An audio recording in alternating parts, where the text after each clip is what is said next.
अस्सलाम वालेकुम, this is doctor Wajiha Gulzar, clinical oncologist. आज हम बात करेंगे एक बहुत ही सिंपल और बहुत ही इम्पॉर्टेंट इन्वेस्टिगेशन पे, जो है बोन स्कैन। बोन स्कैन किस किस्म की इन्वेस्टिगेशन है और ये किस किस्म के कैंसर में करवाई जाती है और इसकी इम्पोर्टेंस क्या है।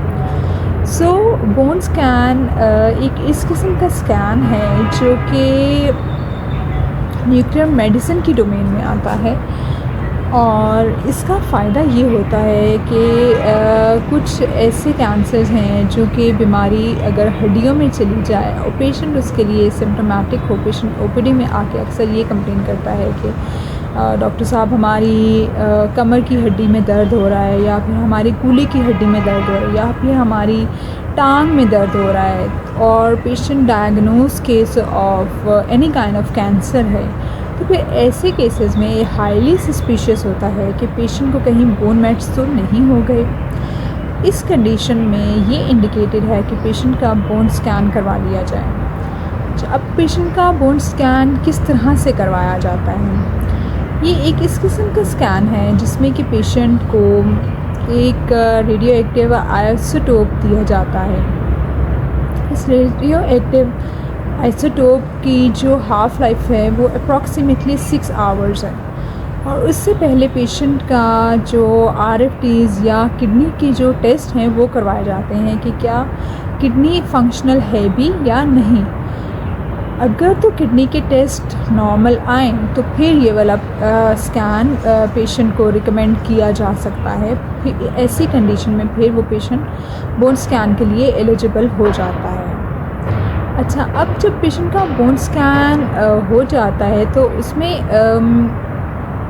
जो रिपोर्टिंग के अकॉर्डिंगली जहाँ पे अपटेक आ जाए तो इसका मतलब है कि वहाँ पे किसी न किस्म का कोई ना कोई मेट पड़ा हुआ है। मेट का मतलब है कि पेशेंट की बीमारी अपनी प्राइमरी साइट से निकल के हड्डियों में चली गई है। सपोज़ अगर एक पेशेंट को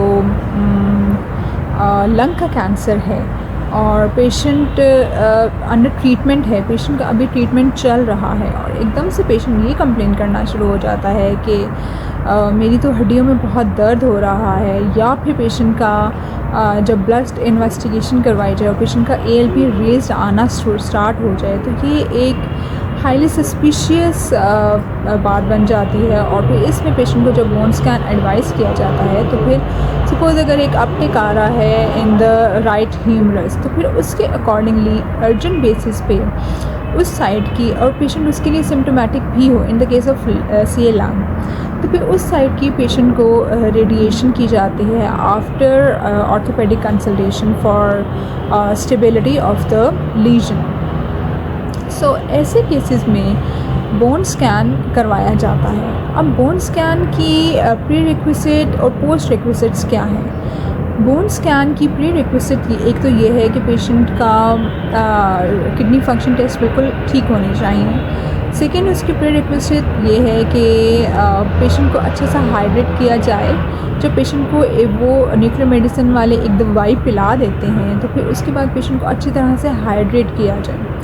जब पेशेंट को हाइड्रेट किया जाए तो फिर उसका मकसद ही ये होता है कि पेशेंट की जो किडनी है वो विदिन 6 आवर्स एक्सक्रीट आउट कर दे जो मेडिसिन उस पेशेंट को पिलाई गई है। अगर ऐसी कंडीशन में विदिन द 6 आवर्स वो पेशेंट को यही हदायत दी जाती है कि ज़्यादा से ज़्यादा पानी का इस्तेमाल करें ताकि जो मेडिसिन दी गई है for the acquiring the bone scan, तो अगर वो उसकी मेडिसिन प्रॉपरली एक्सक्रीट आउट नहीं होगी तो फिर उस मेडिसिन की बॉडी में टॉक्सिसिटी होना स्टार्ट हो जाती है। जब बॉडी में उस मेडिसिन की टॉक्सिसिटी स्टार्ट हो तो वो अपने एडवर्स फीचर्स निकालना शुरू हो जाती हैं। सेकेंडली ये कि रेडियो एक्टिव जो हम आइसोटोप पेशेंट को पिलाया जाता है या दिया जाता है तो उसमें से कुछ किस्म की श्वाएँ निकलती हैं। ऑल्दो वो श्वाएँ इस कदर डेंजरस नहीं होती, लेकिन हाँ उससे कुछ ना कुछ कहीं ना कहीं कुछ ना कुछ डोज अपने गिरदो नवा में भी जाती है। तो इस वजह से पेशेंट को ये रिकमेंड किया जाता है कि वो ज़्यादा से ज़्यादा पानी का इस्तेमाल करे जब उसका ये बोन स्कैन हो जाए। तो